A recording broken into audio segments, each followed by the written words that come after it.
if it makes you feel better, I threw up on one of them once on an airplane. Hillbilly Live. Hey, y'all, I'm Amber Parker. I'm Brian Taylor. And this is the Grizzly Rose Backstage Pass podcast. And today we're talking to Travis Denning. Welcome. Yes, sir. I'm glad y'all you didn't gotta- fuck that up. Look at that studio audience right on cue. Right? Thanks, guys. Appreciate y'all. I mean, it's a button, but yeah, it works. Can't give away. Yeah, I was about to say, it was great. It was better than most applause I get on a regular basis. So I appreciate it. Oh, that's sweet. That's sweet. You're welcome. You're welcome. So I just want to go into my first question. I've been really waiting to ask this, and I actually just talked to you about this. David Ashley Parker from Powder Springs. That should have been a #1 fucking song. I'm just saying. You know, I'm not saying because I was also in the video, but that should have been a massive fucking hit. So I'm just putting that out there. Should have been a CMT Music Video Award winning because you were right. Yeah. And I could have went up there to accept the award. You could have waited, you know, at home or something. Yeah. You came down and got in the video, and it was supposed to be like a bunch of underage kids getting busted at a party, and you had a full-fledged beard and like a cowboy hat. But it worked, you know. It worked. It did. And I appreciate the free alcohol. You were an early bloomer in that universe. He was just, it was good. Just barely in it. He was just I was in the background. I was in the background. If you pause it at a right time, you could see me clearly because I could. Exactly. Well, I appreciate that. I mean, I have no regrets on that being my first single and all that. It's still a huge moment in our set, and it did, as you can see, it did go gold at one point in my life. So at least I got a little bit of hardware for it. And I want to talk about your #1 song. I didn't realize After a Few was on the charts for 65 weeks. Well, it was on the charts for 65 weeks. But from ad day, it was 72. Oh, damn. So after 7 weeks, it finally broke like top 50 and got on the chart or whatever. But yeah, longest climbing single to #1 ever. So it broke a damn record. I mean, that's something to be proud of. I guess. I mean, I don't know if that's the record you want, but it's the one you get sometimes. It was a damn good song, though. I mean, everything you put out, though, I mean, it's good shit. Thanks, Speaking of records you might not want, but you get sometimes. Have you ever had any medical emergencies at your shows that you know of? Oh, here it goes. Not that I'm aware of, but I feel like we're about to segue into one. I've got one. So I don't remember. It was either 2018 or 2019. It was the last time I saw you in Colorado Springs. And Brian and I were there. We did an interview. We hung out. And we hadn't been there very long. And Brian and I were leaving early because we're old people. We saw you play a little bit, but we were leaving early to beat the crowd out and go to bed early. And we get backstage outside the backstage door. And there are like sprinklers on, like watering. Oh, you know what? I do remember this. Watering the grass. I do remember this. And Brian sat down on this piece of cement where it was spraying him right in the face. And I was that's weird to choose to sit there. And so I knew something was off. I had to sit down. I didn't know what was going on. I didn't know if he drank more than I thought. I didn't know if, someone roofied him or something. And then he decides he needs to take some steps because someone's coming out the back door and he didn't want to see the water splash. Oh, God. So he takes a few steps down the sidewalk and I'm behind him. All of a sudden, he falls like a tree. I mean, grass stains on his face, his shirt. It messed up my fucking hat. And he was unconscious. And I couldn't get him up. I thought he was going to drown in the wet grass from all the sprinklers. She apparently started screaming, and some guy came to help and roll me over. And she was already on the phone with 911. They came, and I was fine. I was fine. Playing, and there were fire trucks outside attending to Brian. Jeez.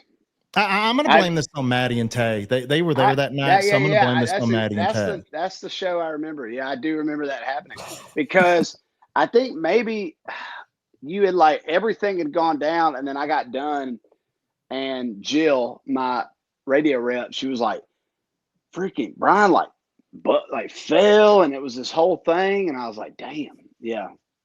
It was very dramatic. When panic attacks hit, they just hit you, and there's nothing you can do. You just got to fall down and hope that you fall in some wet grass. Absolutely. And I did. Yeah, and I did. Uh-huh. Yeah. But again, this was Maddie and Tay's fault. I think both of them probably roofied me. I believe it. Wow, we put that out there, huh? Yeah, I'm just going to put it out into the world. If it makes you feel better, I threw up on one of them once on an airplane. Where was that? We were flying back from a show in Augusta, Georgia. So we were really, really close to Nashville. It was like a 20-minute ride 20-minute flight to connect in Atlanta. And I don't know if it was something I ate. And I had drank the night before, but trust me, I know where my level is of getting sick from drinking. It was nowhere near there. And we were about to take off, and it was like, it was hitting me, and I couldn't get up because we were taxiing, and it just. Oh God, that's the worst. I was sitting right next to Maddie, and the first one I tried to keep down, and I couldn't, and she got caught just bare, not a lot, but she got caught just enough to ruin your friendship, probably. No, I think it made us stronger friends after that. After that, I was like, well, that's sweet. That's sweet. We're nice. puke brother and sisters now. Oh God. There you go. Covered in bodily fluid. Pretty wild. I feel better about my story now. Yeah. I really do. Thank you for sharing that. Thank you for sharing that. Mine's infinitely worse for sure. Yeah, because I've never thrown up on anybody. And it was pretty wild. It was pretty wild. It was pretty wild because, and I was like, it was all down my shirt and my pants and everything. Like, and I finally got a bag and, the whole thing. But like, after I threw up, I felt better. I was fine. I don't know what it was. Just something was not sitting right in my stuff. So the human body just does what it wants to do, and there's nothing you can do about it sometimes. Mm-hmm. Yep.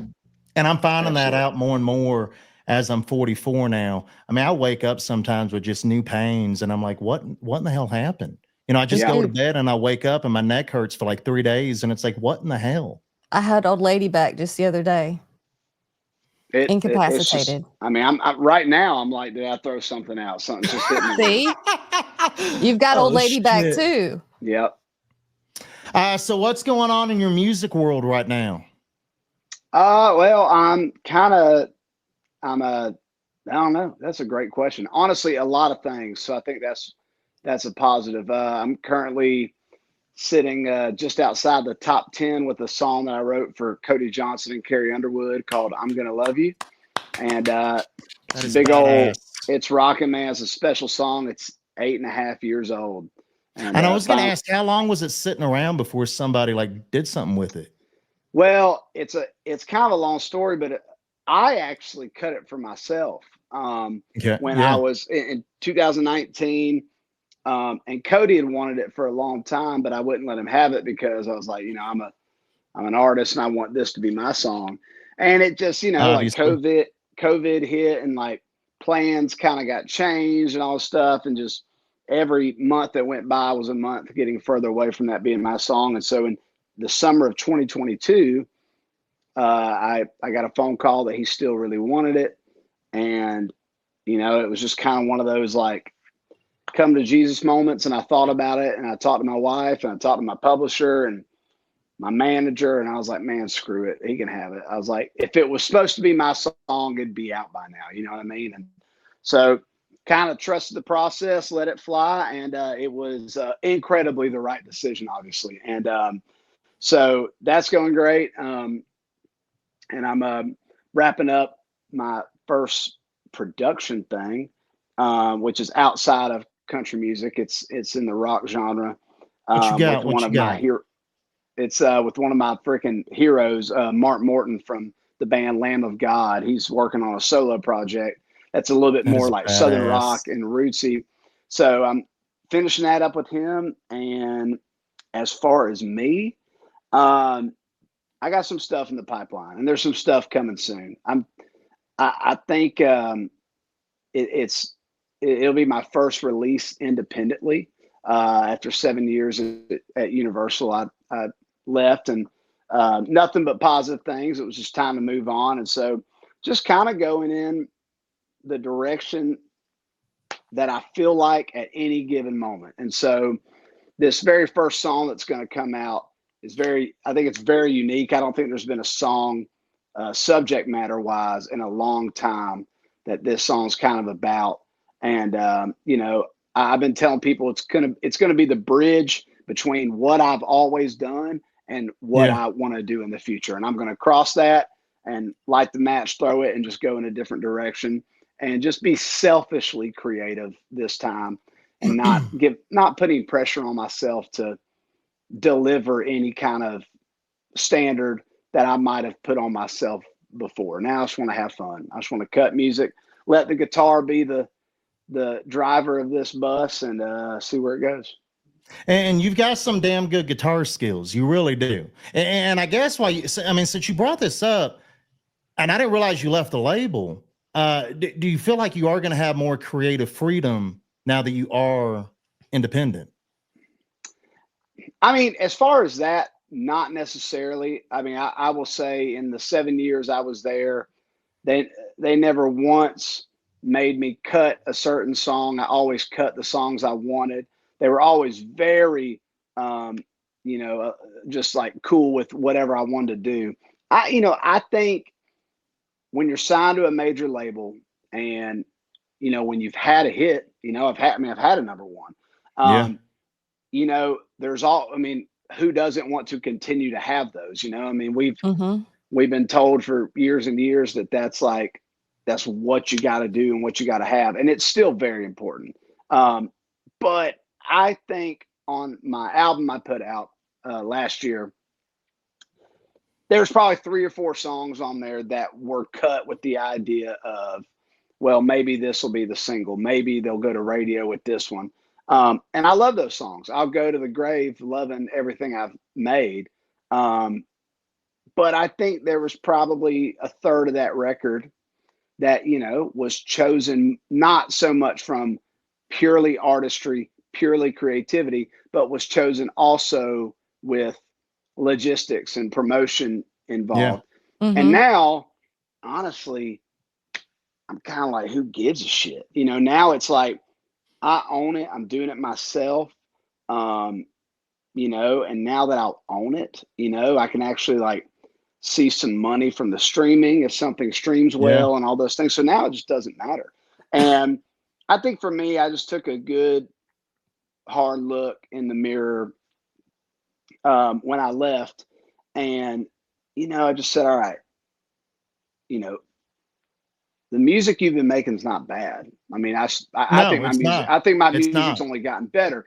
It's just more about why hasn't it necessarily connected? And again, these are all questions that are I personally think are a bad rabbit hole to go down, because an artist starts telling themselves, well, I have to change. If you're changing to appease something, I don't think you're an artist. And I don't mean it rudely. It's just no, I get what you're saying. But for me, it was more was it necessarily authentic to me? And I think some of it was. I think some of it was 75% authentic. And so I had a conversation with a friend of mine who works in the business as well, and we don't work together, but we're good friends. And, he's got a 10,000 feet above me view on my career. He's like, I don't know what you got going on, who you work with, all that. He said, but when I see you live, you do all this Allman Brothers shit and the guitar, and it's this thing. And then I go listen to your record, and that's not on the record. And that was kind of all I needed to know to understand, maybe I've just been selling the potential of it short, And so that's just what I'm thinking now is if it's going to be stone cold country song, if it's going to be a ballad, whatever it's going to be, lean all the way into it and make it as good as possible. And then if it's going to be guitar driven, if it's going to do that, don't cut corners. Don't ask yourself, will radio like it? Will the playlist people like it? Just do it. Just make it as good as you can. And so that's kind of my outlook now, you know. And if it works, hell yeah. And if it doesn't, then I'll go to sleep at night knowing that I made the music I wanted to make 100%. I think it's going to be a good ride for you. I really do. I mean, because I think the music industry has changed so much. I mean, because I love radio. You know, I mean, I've been in radio since 1999, and I'm always going to love country music radio. I mean, it's just who I am. But it's changed. You know, fans aren't just listening to the radio. You know, they're going to digital. They're going to streaming. They're listening to their, you know, Spotify's and Apples. You know, and that's where a lot of that music is really coming from now. And again, I don't hate on radio, but it's a different world in music. Right. Well, plus doing something that's a more authentic you, that's what's going to connect, because people lean into that on authenticity. Yeah, absolutely. I think it's just, it totally is. You know, I think about the stuff that I like, whether it's mainstream country music or if it's Southern rock, blues, metal, whatever it is, the things I like, you know, you just immediately instinctively know that it's authentic. And yeah, I just think diving back into that. And then, you know, I think one of the issues I had with kind of the old school model was just like how slow things happened. And now that doesn't have to happen. You know, I mean, like this song I've got right now is being mixed. And like I texted the mix engineer today. I said, can I go ahead and lock you in for the end of March to mix another song? He's like, yep. So it's like, you know, I'm just, as the songs come, I'm recording them, I'm doing it, and I'm just stockpiling and getting ready to roll. And I'd like to be putting out a song every 6 weeks next year. You know what I mean? Like, or this year. I love it. And I think singles are the way to go. Yeah. I mean, it's a singles driven world now.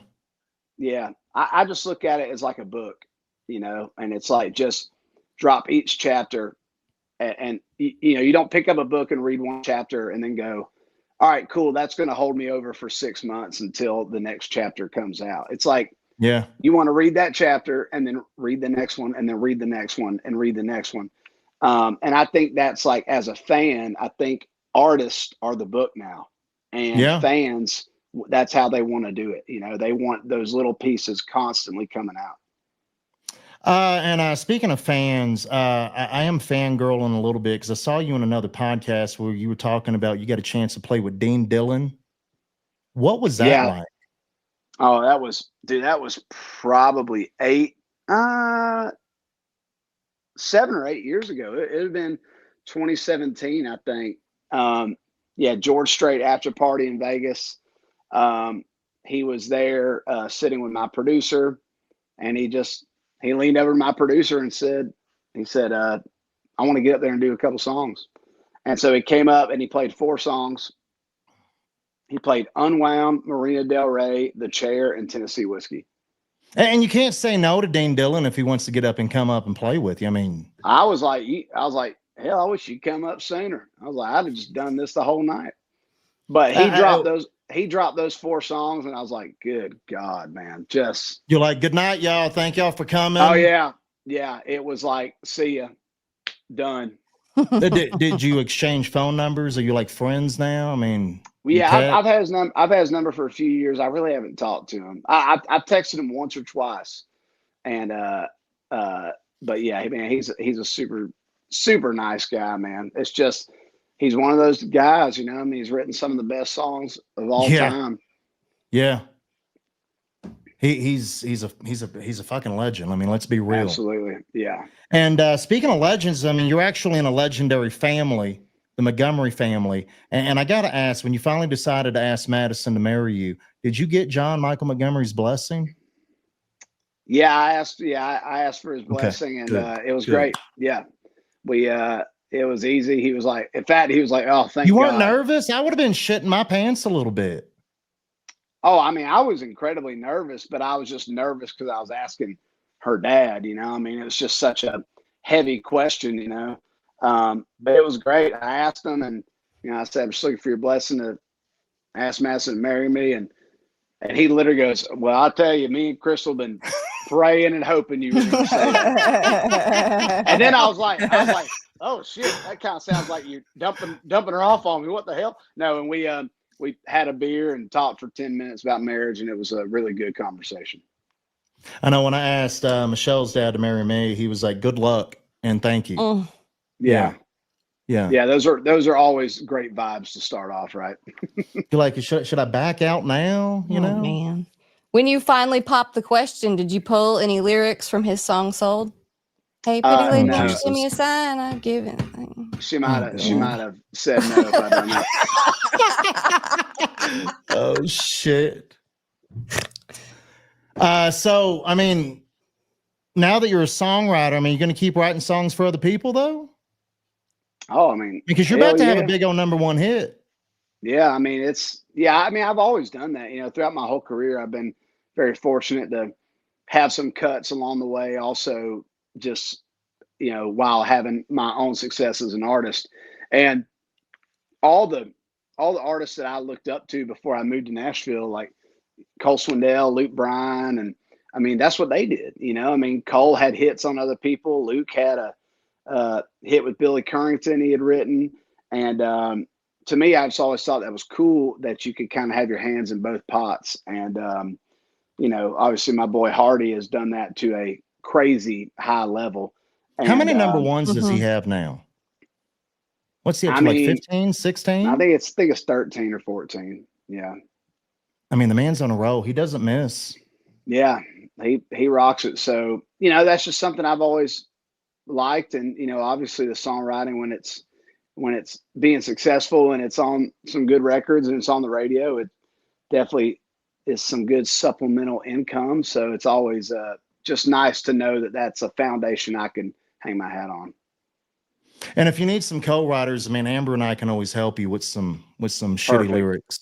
Perfect. I love it. Yes. Yeah. We'll write about your grass stained pass out. Yes. Yeah. That's a country song right there. Drank too much, sat in the sprinkler. I didn't even drink that much that night. Fell down. I just want to make that very clear. I did not drink that much. I got roofied by Maddie and Tay. Yes, that's what happened. I had maybe 2 beers, maybe 3. One of those beers had something in it because of those 2.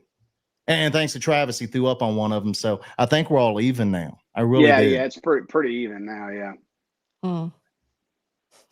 All right, so we want to get into the Grizzly Rose. Yeah, I know you're about to play the Grizzly coming up here on when is that? The 14th? Valentine's 16th, Day. Right? Is it the 14th? Yeah, February 14th. Are you going to do anything special and romantic since it's Valentine's Day? Please don't. Probably no. not. Oh, nothing. No, I'll just sing Abby for all the people who are anti-Valentine's Day. I mean, Valentine's Day is a crapshoot. It's just, I think it's one of the most dumbest holidays on God's green earth. It's not even a real holiday. I mean, you don't get time off from work for it. It's just some BS holiday. The older I get, I'm like, this is just consumerism holiday. Go out and spend $300. I mean, don't get me wrong. I do go out and participate and I buy a lot of the hearts with the Reese's, the heart Reese's. For yourself? Yeah, for myself. I'm a fat girl inside. I'm just gonna go ahead and put that out there. And I like eating. I like eating chocolate, Reese's, okay, of all kinds. Okay, we've gone off on a tangent. Have you played the Grizzly Rose before? Yeah, this will be my probably 4th or 5th time now. Yeah, it's a lot. The last time we played it was 2 years ago, and it was a freaking blast. So hopefully we can rock it again. That place is amazing. Do you have any interesting stories from the Grizzly Rose? We've managed to collect a few. Did anything weird happen? Weird things seem to happen to people there. At bars, usually. Yeah. I've never had anything totally crazy, but it was one of the first places that I played in 2016. I opened up for Cole Swindell, which was like my first tour I'd been a part of. And, it's such a every country artist goes through there at some point. So it's kind of iconic. And actually, now that I think about it, yes, 2 years ago, I played it, and it was like May 15th, and it snowed its ass off. Oof. I mean, So I knew Colorado is known to do that. That is one that it was like the middle of May, and it was like pancake flaking down. And the next night was Luke Combs at Mile High. And I actually texted Luke, and I was like, dude, if you guys want to come to Grizzly Rose tonight, come hang, bring it on. He was like, man, I'd love to, but I got family in town. We're doing dinner. He's like, but I think I got some guys coming. And then, like a couple hours later, I was like, well, they probably can't get here because of the damn snow. I mean, it was just so crazy. I remember that now because I thought Luke was going to cancel that stadium show. No, I remember first thing in the morning, they just went and shoveled everything out. And the sun came out and the music played on. Yep. Colorado's weird. And I feel bad for bus drivers too. When it snows its ass off, I feel for the bus drivers because they have to drive people around in that shit. Yeah. Well, the next night after that, we were supposed to be in Grand Junction, and the pass closed. The pass shut down till like 3 a.m. And it was one of those, tough decisions where we were like, what do we do? And both of my drivers were like, we are not taking this bus up there. Like, this is not going to happen. And so we ended up having to cancel that show, which really sucked. But yeah, I mean, it was just crazy to think May 15th we couldn't get from Denver to Grand Junction because I mean, I've seen snow like in June in Colorado. And I have to remind myself I live on a mountain and the snow comes, but I mean, luckily it melts off pretty quick. But right, yeah, going through that pass up there, it gets horrible. It gets horrible. Yeah. You don't want to be stuck on that pass. And also, there ain't no other way to Grand Junction. I mean, if that shuts down, there's no other way there. No. I mean, you could take a long way, but God, that'd take you probably 15 days to get there. Yeah, exactly. I think it was like a three extra hours. Jeez. Yeah, no thank you. No thank you. Well, what do you got coming up? You want to promote anything real quick on the podcast here?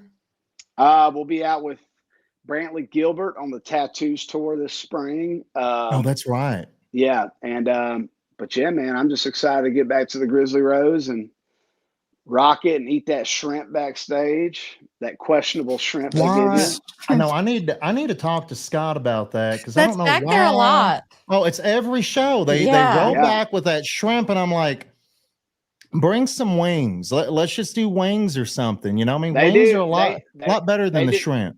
They've started bringing wings, luckily, but the shrimp. I'm like, we're in Colorado. I don't know where you got these from, but man, I'm Walmart, probably Walmart.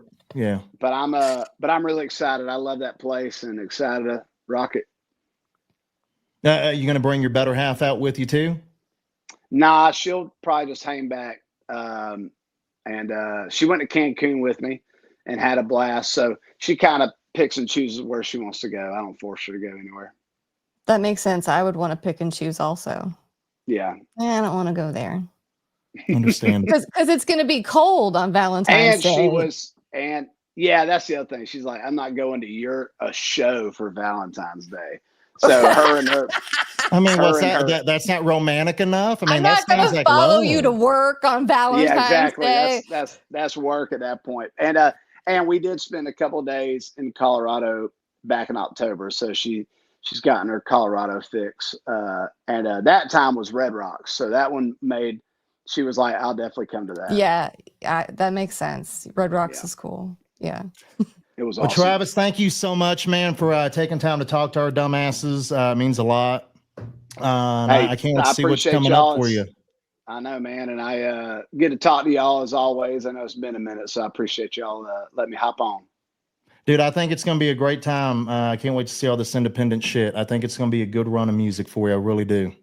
Yeah, it's going to be fun, man. There's some good stuff up the sleeve, so I'm excited to share it. I'll let you know if he passes out after this.